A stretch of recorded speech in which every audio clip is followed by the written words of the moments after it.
본격 밀리터리 팟캐스트 밀떡 시작합니다. 반갑습니다. 고현준입니다. 안녕하세요. 국방정론 박찬준입니다. 안녕하세요. 놀러온 정명섭 작가입니다. 네. 자, 오늘 밀떡은 이 이야기를 좀 해야 될 것 같아요. 우리 무기 체계가 이제 뭐 특히 중부 유럽 네. 이런데 뭐 수출돼 가지고 방산 대박 터트렸다 K 방산 막 이런 얘기들 했었잖아요. 그러니까 이게 언제나 그렇지만 누가 잘 되면 옆에서 배 아파하는 사람들이 있습니다.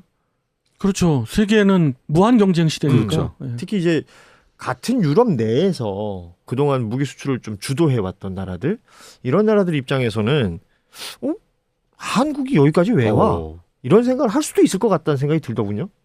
그렇죠. 그리고 뭐 대표적인 데가 거고. 뭐 독일이나 프랑스 같은 데 맞습니다. 아닐까요? 실제로 그런 케이스들이 많았을까요? 나토 국가, 특히 서부 유럽이나 중부 유럽 국가에 한국산 무기가 들어간다라고 5년 전에 누가 얘기했으면 저런 미친놈이 꿈을 꿔도 너는 심한 꿈을 꾸고 있구나 이렇게 생각하겠죠. 말도 안 된다고. 왜냐하면 나토 무기들은 들여오는 거지. 우리가 나토의 무기를 어떻게 팔 수 있겠어? 라는 게 대략 한 5년 전이 뭐예요? 그 폴란드에 수출하기 전까지는 다들 긴가민가 했었죠. 그나마 K9이 팔리기 시작하면서 조금 허물어지긴 했지만 아직도 다른 무기들까지 팔 수 있을까라고 얘기했을 때는 어려울 거리라고 했던 데 훨씬 더 많았죠. 네. 사실 따지고 보면 그러고 보면 무기를 수출했다는 게 그렇게 긴 역사는 아니에요. 짧은 역사죠. 그리고 우리가 수출을 한다고 했을 때는 부품 수출이 많았고 더구나 완제품 수출도 동남아나 남미 그렇죠. 이 정도 수준이었죠. 그랬는데 그 유럽에, 그리고 사실은 폴란드라는 국가가 생각해 보면 그냥 지리적으로 봤을 때 네. 유럽 쪽에서 봤을 때 동쪽 끝에 러시아랑 이렇게 붙어 있고 뭔가 접경 같잖아요. 맞습니다. 거기가. 네. 그런 곳에다가 그리고 뭐 폴란드는 역사적으로도 전쟁의 아픔을 워낙 크게 겪었던 국가 아닙니까? 맞습니다. 그러니까 무기가 정말 절실히 필요한 국가로 생각이 되는데 그런 국가에서 우리나라의 무기를 수입을 했다는 거예요. 그러면 기존의 폴란드에 무기를 팔아먹었던 사람들이 있을 거 아닙니까? 대부분 같은 나토에서 무기를 팔았죠. 그런데 폴란드라는 국가에 얘기했던 역사를 생각하면 미국 빼고 믿을 나라가 있느냐라고 했을 때 폴란드의 지식인이나 역사를 아는 사람이면 그 물음표를 떠올리겠죠. 1939년에 소련이 쳐들어왔을 때 예. 독일도 쳐들어왔고 동맹을 맺었던 프랑스와 영국은 외면했거든요. 그렇죠. 인종으로 치면 유태인이 가장 큰 피해를 입었지만 국가 단위로 치면 가장 많은 인명 피해, 맞아요. 그다음에 영토를 빼앗긴 것, 전후에 공산주의 국가가 돼서 발목이 잡힌 것까지 하면 폴란드란 국가가 입었던 상처는 굉장히 크고 이게 쉽게 사라질 수 있느냐라는 거는 좀 다른 문제일 수밖에 없습니다. 그래서 폴란드가 대안으로 한국산 무기를 찾은데 큰 어려움이 없었던 거고 폴란드를 바라봤던 독일과 프랑스의 입장은 되게 복잡 미묘하고 짜증나고 뭐 애매하겠죠. 왜냐면 당연히 우리 시장, 우리 앞마당이기 때문에 뭘 사도 우리 걸 사야 된다라는 생각인데 갑자기 뭐 미국제면은 독일이나 프랑스 좀 접고 들어가겠죠. 자기네들 접으니까. 근데 그것도 아니라 한국산 무기를 산다고 했을 때 뭐 자존심 문제도 있지만 시장이 열려버린 거잖아요. 한국산 무기. 가성비도 좋고 납기 잘 지키고 그다음에 부품 수급이라든지 기술도 잘 넘겨주는 이런 국가의 무기들이 자기네 앞마당을 장악하기 시작하면 밀리는 건 순식간이다. 라고 해서 뭐 최근에 마크롱 프랑스 대통령 같은 경우는 유럽의 자주 국방을 위해서는 우리 무기로 유럽을 도배해야 된다라는 식으로 이제 견제구를 날렸는데 무기에 이게 신토부리 같은 게 있나? 그건 좀 그렇잖아요. 뭐 규격이 있을 뿐이지 그런 건 없죠. 네. 사실은 뭐 시기한다 이런 표현들은 우리 언론에서 장문을 한 것 같고요. 국뽕이 들어갔다. 네, 좀 들어간 것 같고 안 그렇겠어요. 그 인접국의 무기 체계, 특히나 이제 나토, EU 뭐 이런 식으로 유럽 연합의 입장에서는 아무래도 우리가 유리한데 왜 듣보잡에 어떻게 보면 대한민국 네. 무기 체계냐. 그런데 그것은 다 이유가 있겠죠. 예를 들어서 폴란드 같은 경우 보면 자국의 레오파드 전차를 업그레이드 하려고 그러는데 계약을 맺었어. 근데 수십 대 내지는 수백 대를 업그레이드 해야 되는데 2년에 한 대가 가지고 저는 그래서 이게 그러면 수리 이게 계약이 되겠어요, 이게? 수리랑 개량 계약이 아니라 신규 제작 계약인 줄 알았어요. 근데 2년에 한 번이. 그러니까, 네. 그러니까 이거는 어떻게 보면 K방산 하지만 우크라이나 러시아전을 계기로 해서 신냉전으로 일컬어지는 지금의 국제 정세 때문에 국방에 신경을 써야 되기 때문에 무기 체계도 도입을 신속히 해야 되는데 이럴 때의 대안이 지금 대한민국 떠오르는데 이런 시장을 놓고 봤을 때 뭐 이런 표현하기 뭐하지만은 배 아픈 거죠. 그들은. 그렇지만 자기들 실력은 없는 거야 지금. 만약에 된다면 본인들도 그렇게 하겠죠. 하죠. 그리고 독일과 폴란드 같은 경우는 좀 미묘한 게 뭐 역사적인 그런 문제도 있고 독일이 주도한 차기 전차 개발 계획에 폴란드가 돈 싸들고 들어갈게라고 했지만 필요 없어. 니들은 그냥 나중에 우리 전차 개발하면 사기나 해라는 식의 자세를 보였거든요. 뭐 목적 미묘한 그런 것들이 있긴 하지만 폴란드 입장에서는 약간 배신감도 느끼고 그다음에 중부 유럽과 서부 유럽의 온도 차이가 느껴지는 게 전통적으로 러시아는 중부 유럽 국가들을 자기네 위성국화하려고 했던 게 최종적인 목표였거든요. 항상. 왜냐하면 서유럽의 위협에서부터 우리가 방어선을 최대한 밀어내야 된다라는 개념이 있었으니까. 그러니까 전통적인 서유럽 국가들 그러니까 뭐 독일이라든지 프랑스는 어떤지 건드리지 않을 것 같지만 중부 유럽에 있던 국가들은 우크라이나 다음에는 우리 차례일 거다라고 했을 때 그 위기감이 사실은 양쪽 국가의 온도 차이가 날 수밖에 없거든요. 그러니까 폴란드는 빨리 무기를 도입해서 무장을 하고 훈련을 해야지 쓸 수 있는데 뭐 전차는 한 몇 년 있다가 몇 년에 한 대씩 개량되고 뭐 무기 달라고 하니까 뭐 미적미적 거리고 그다음에 독일 같은 경우는 어떻게 보면 전쟁 나기 전에 러시아와 이렇게 밀착 관계 그러니까 뭐 에너지를 이용한 그런 것도 있어서 중부 유럽 국가들 사이에서는 이거 나토도 못 믿겠는데 라는 정확하게는 이제 서부 유럽도 못 믿겠는데 라는 식의 이제 공감대라든지 물밑에서 있던 정서 같은 게 있었을 거고 그 부분을 이제 한국산 무기들이 그 불안감을 해소해 줬다라고 볼 수 있죠. 뭐 국방이라는 게 그 남의 사정 봐줄 게 아니잖아요. 그렇죠. 지금 우리가 당장 필요한 게 이건데 당장 나 지금 A4 용지가 필요한데 저쪽에서 자꾸 마분지 가져가래. 뭐 그런 느낌일 네. 거 아니야. 그래서 A4 용지를 빨리 구할 수 있는 방법 그리고 합리적인 가격에 구할 수 있는 방법을 찾다 보니까 거리는 좀 먼데 로켓 배송이 돼. 한국에서 보내준대. 네. 그리고 기간도 맞춰줄 수 네. 있고 가격도 적당하고 안 할 이유가 없는 거잖아요. 그런데 이제 뭐 예를 들어서 우리 A4 용지가 허접해. 그러면 안 샀겠지. 그죠? 맞습니다. 앞에는 A4인데 뒤에는 뭐 깽지거나 네. 옛날에- 잘 찢어져. 옛날에 그 뭐야 똥종이 뭐 이런 거 있었잖아.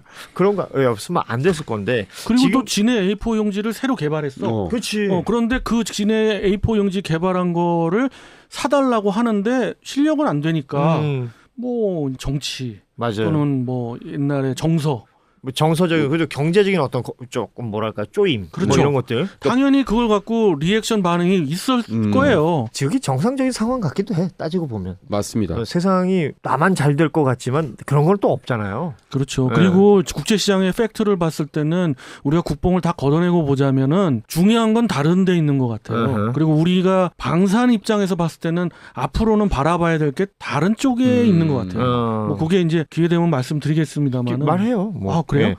저는 이제는 완제품을 우리가 뭐 생산해서 대량으로 수출한다? 그런 거는 이제 거의 없고요. 특히 유럽이나 또는 미국 시장에도 진출하려면 부품 가지고 상대해야 된다. 우리 보라매의 국산화율이 계속 올라가고 있잖아요. 그러니까 부품이라는 건 유지보수 시장을 노린다라는 게 되는 건가요? 유지보수 시장도 노릴 수 있습니다만은 그건 완제품이든 부품이든 다 유지보수 시장인데 그 완제품에 들어가는 수만 가지의 부품들의 중에 대한민국 메이드 인 코리아가 많아지면 많아질수록 K방산은 훨씬 유리할 수 있다. 그냥 겉으로 드러날 때는 뭐 그러나 보다 하는데 예를 들어 하나 이야기해 보죠. 우리 에이사 레이더 개발 성공이 그렇게 우리한테 너무도 깊게 다가오는 것 중에 하나는 이거는 아무리 뭐 어디가 견제를 하건 뭘 하건 기술 개발을 계속 업그레이드 하면 할수록 그 가치가 올라가는 거예요. 그래서 완제기를 뭐 다른 데서 만든다 하더라도 이 에이서 레이더의 성능이 다른 데를 우월한다면은 레이더는 우리 걸 갖다 쓸 것이다. 그렇죠. 그러니까 레이더나 공대공 미사일이든 엔진 같은 거. 항공무기 체계를 기준으로 본다면 그런 류의 부품들의 개발에 심혈을 기울여야 된다. 앞으로는. 그러니까 결국 그런 거예요. 이것도 기술이잖아요. 코어 기술이라는 네. 게 있을 거 아닙니까? 맞습니다. 그 부분을 딱 쥐고 있으면 그리고 레이더는 어떤 무기에 있어서 반드시 필요한 부품인 거잖아요. 그런데 그 레이더를 한국이 제일 잘 만들어. 뭐 이런 게 소문나면 끝나는 거지 뭐. 맞습니다. 예. 지금 부품 수출이 좀 중요한 이유가 대표적인 사례로 제가 봤던 건 노르웨이의 K2 전차가 그거 봤잖아요. 눈을 질주하는데 레오퍼드보다 빨리 달려. 그리고 성능적으로도 호평을 받았고 최근에 영국의 차기 자주포 사업에서도 K9A2가 굉장히 호평을 받았거든요. 그러고 나서 결과를 기다렸는데 사실 무기는 정치적인 이유로 결정될 때가 되게 많거든요. 그렇죠. 저는 성능 면에서는 뒤처지지 않았다고 생각하는데 그런 어떤 공감대 여러 가지 장치로 인해서 저는 K2와 K9이 밀려났다고 생각을 하고 있거든요. 앞으로 이런 사례가 많이 늘어날 수밖에 없고 유럽 같은 국가는 이율 배반적이에요. EU에서 항상 주장했던 게 뭐였어요? 자유무역이었잖아요. 그런데 자기네들은 정작 장벽을 쌓아. 자기들끼리 또 뭐 거래를 또 해야 되는 게 있겠죠. 이거야말로 전형적인 나쁜 놈들의 논리거든요. 그런데 뭐 이거는 우리나라라고 해도 어쩔 수 없는 부분들이 있으니까 이런 걸 돌파할 수 있고 우회할 수 있는 한 가지 방법은 무역 장벽이건 나발이건 한국산 무기밖에 없어 라고 하는 거를 하나 계속 만들어 나가는 거 하나 그다음에 이 장벽을 우회할 수 있게 뭐 전략적인 국가 관계를 맺든가 아니면 유럽 안에 공장을 만들어서 아니면 거기 무기 공장을 인수해서 그 나라 안에서 무기를 만드는 방식 뭐 이런 거는 우리가 기술만 가지고 있으면 할 수 있는 방법은 여러 가지가 있거든요. 그래서 저는 이 문제가 우리가 무조건 짜증내고 화내야 될 문제가 아니라 우리가 그만큼 체급이 컸다. 사실 견제나 뭔가 회방도 급이 되는 애들한테 하는 거지 자기 생각하기에 피라미 같은 애들한테는 할 필요 없잖아요. 근데 이렇게 유럽에서 대놓고 얘기가 나왔다는 건 뭐 이게 어느 정도 파급 효과가 있을지 모르겠지만 제 생각에는 우리가 그 정도 컸다. 그리고 다음 단계를 위한 업그레이드로 다른 대책도 생겨나야 된다. 준비해야 된다라고 그렇게 생각하고 있습니다. 견제를 한다라고 했는데 또 뉴스 나온 것들 이렇게 보면 가성비 탁월한 한국 무기 탐난다 EU. 그럼 뭐 한국 무기 생산 능력 탁월 EU에서 나온 얘기들입니다. 그리고 유럽연합이 현재 직면한 위협인 러시아를 견제하기 위해선 우리 무기가 필요하다. 뭐 이런 식의 기사들이 계속 나와요. 그러니까 견제는 하는데 또 필요는 하다. 팩트를 놓고 봤을 때는 우리 기술이 어느 국가를 완전히 압도하고 이런 건 아니란 말이에요. 예. 군사 강국들을 따라가는 입장이란 말이에요. 그렇기 때문에 더더욱 매진하는 쪽에 어떤 기사를 썼으면 더 좋을 것 같아요. 어찌 보면 이제 발전적인 방향은 네. 굉장히 좀 심플하잖아요. 우리가 잘 만들고 그리고 그 필요로 하는 국가들에서 요구하는 것들을 잘 적용해 준다면 그 시일도 맞춰주고 그렇죠. 네. 그쪽에서는 안 받을 이유가 없는 거 아니겠습니까? 우리 것 거 같아요. 사간 나라들은 반응이 괜찮은 건가요? 그 폴란드 쪽을 지속적으로 유튜브라든지 다른 걸로 좀 보고 있는데 언론에서는 아직도 야 그냥 유럽제 무기나 미국제 무기 좀 있어 보이는 거 사지 왜 또 저기 동쪽에 어디 보이지도 않는 나라 걸 샀니라는 반응이 있지만 예. 최근에 K2 전차가 연합훈련에 참가한 적이 있지 않습니까? 그때 무기를 실제로 운전하고 탑승했던 장병들 인터뷰를 보면 야 정말 좋다. 예, 예전에 몰았던 게 약간 기어로 움직이는 한 중고차였다면 지금은 뭐 거의 자동 운전되는 전기차 수준이다라는 반응들. 그리고 예를 들어서 K9 자주포를 대량으로 도입했던 폴란드 같은 경우는 앞으로 유럽에서 다시 전쟁이 벌어진다면 포격이나 화력전이 될 가능성이 굉장히 높거든요. 여기에서 하나의 키를 잡고 있는. 네, 그러니까 전력이라는 게 어떻게 보면 돈을 들여서 자기가 부족한 지점들을 채워 나가는 거잖아요. 그러니까 우리도 계속 부족한 건 자체 개발하고 그게 안 되면 해외에서 도입을 하는 쪽으로 해서 부족한 전력들을 메워 나간다면 다른 중부 유럽 국가들도 그런 식으로 부족했던 뭐 화력 장비, 뭐 전차, 다련장 이런 것들을 도입하면서 이제 전략이 업그레이드 되고 결국 이런 무기 구성이라는 게 그런 것 같아요. 우리가 방패를 딱 만들면 상대방은 이 방패를 뚫을 창을 만들어야 되잖아요. 결국은 그게 상대방의 출혈을 유도하는 또 하나의 계산이 아닐까라는 생각을 해봤습니다. 뭐 다 연결은 되는 거겠죠, 네. 그렇죠?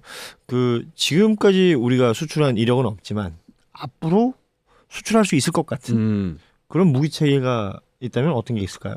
아까 말씀드린 에이사 레이더가 발전형이 계속해서 생산되고 수출될 가능성이 크고요. 예. 또 하나 우리가 필요에 의해서 만들어지는 공대공 미사일 상당히 단가도 쌀 거고 그리고 미티어로 대변되는 중거리 공대공 미사일에 준하는 미사일을 만들었을 때 수출 파급 효과가 상당할 것 같고요. 그런 거에 좀 특화될 수 있고 그리고 또 하나 굉장히 향후에 각광받을 수 있는 것 중에 하나는 전략 무기 체계 중 하나죠. 잠수함입니다. 잠수함을 필요로 하고는 국가 전 세계 40개국이 잠수함을 운영하면서 네. 디젤 잠수함만 운영하는 국가가 37개국이에요. 상당히 많죠. 그런 국가들이 이제 노후화된 잠수함을 앞으로도 도입 사업을 벌일 텐데 그때 대한민국의 잠수함이 상당히 유리할 것 같다라는 것 정도 저는 떠오르네요. 저는 거기에 받고 약간 저 희망사항을 더하면 보라매. 네. 보라매가 유럽 하늘을 언젠가 한번 날아보는 걸 좀 보고 가능성에 싶습니다. 대해서 어떻게 생각하십니까? 조금 지금 언급한 무기 체계보다는 조금 떨어질 수 있어요. 그렇죠. 그걸 네. 유럽으로만 본다면. 네. 왜냐하면 유럽에도 그와 유사한 4.5세대 기체가 분명히 있고 라팔이나 아니면 뭐 자체적으로 개발할 수 있는 역량이 다 있는데 왜 우리 거를 도입하겠어요. 그렇지만은 보라매는 다른 지역에 수출할 수 있는 가능성이 있고 이번에 페루가 FA50을 수출 성공했잖아요. 그렇죠. 도입한다고 했는데 야 정말 그렇게 되면은 보라매까지 만약에 나중에 향후에 수출된다면 이게 이렇게 되는 거예요.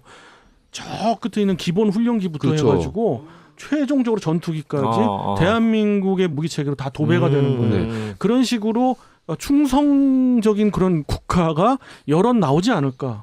그게 이제 남미 그런 데서는 좀 뭐 동남아시아도 있고 네, 그렇고 저는 또 뭐 항공무기 측에서 정말 바라고 있는 것 중에 하나가 미국의 고등 훈련기 및 전술 입문기들을 전부 FA50의 파생형이 도배를 하고 미 해군의 훈련기들이 전부 FA50의 파생형들이 도입이 된다면 수출이 도대체 몇 대일까요? 이게 감히 생각해 보면 최소 500대란 말이야. 정말 이제 그때는 카이주식 사야 됩니다. 예. 아, 그때가 언제일지 모르니 언제 사야 될지 모르겠네. 뭐 때되면 좀 알려주세요. 네, 바로 알려드릴게요. 자, 오늘 저희가 그 이야기를 해봤어요. 그러니까 사실 유럽 국가들 중심으로 K방산에 대한 성과가 좋다. 네. 이 부분이 분명히 있었고 그 이후에 그 성과에 대한 주변국들의 일종의 질투, 견제? 이런 게 있지 않느냐라는 보도들이 있었는데 그마저도 사실은 극복해야 될 과제 중에 하나인 거죠. 예, 그럼에도 불구하고 우리가 더 괜찮은 무기 체계를 수출한다든지 이 K뱅산의 모습을 보여준다면 그 또한 뭐 그들도 우리의 팬이 될 수 있지 않느냐라는 맞습니다. 생각이 드는데요. 좀 더 많은 무기 체계가 좀 더 많은 나라에 팔려나갈 수 있는 그런 날이 오면 카이 주식을 사시기 바랍니다. 오늘은 여기서 인사드리죠. 여러분 고맙습니다. 안녕. 안녕히 계세요.